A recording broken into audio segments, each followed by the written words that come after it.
कांग्रेस नेतृत्व वाले यूडीएफ गठबंधन ने केरलम विधानसभा चुनाव में जीत दर्ज कर ली है और इसके साथ ही कांग्रेस की केरल की सत्ता में वापसी हो गई है। भारतीय जनता पार्टी 3 सीटें जीतने में ही कामयाब रही, जो अब तक का उसका केरल में सर्वश्रेष्ठ प्रदर्शन है।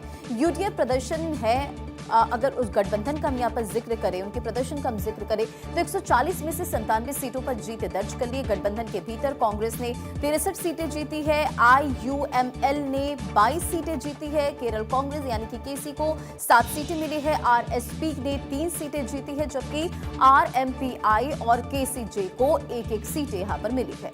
वहीं वाम लोकतांत्रिक मोर्चा ने 35 सीटों पर जीत दर्ज की है। गठबंधन के भीतर सीपीएम ने 26 सीटें जीती, सीपीआई ने 8 सीटें जीती हैं, जबकि आरजेडी को 1 सीट मिली है। गठबंधन को मिली इस हार के साथ में देश के किसी भी राज्य में अब वाम दलों की सरकार नहीं बची, जो कि भारत के पिछले 50 साल के इतिहास में पहली बार हुआ। पिछले कई चुनावों की तरह इस चुनाव में भी मुख्य मुकाबला सत्तारूढ़ सीपीआई एम के नेतृत्व में लेफ्ट डेमोक्रेटिक फ्रंट यानी कि एलडीएफ गठबंधन और कांग्रेस के नेतृत्व वाले यूनाइटेड डेमोक्रेटिक फ्रंट यानी कि यूडीएफ के बीच ही था।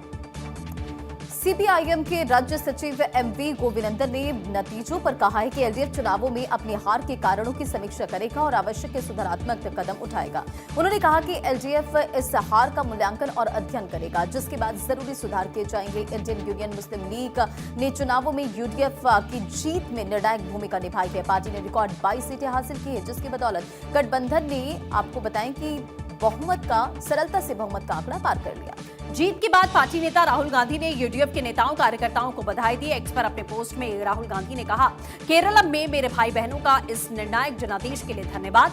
यूडीएफ के हर नेता और कार्यकर्ता को कठिन परिश्रम के चलाए गए सफल अभियान के लिए बधाई।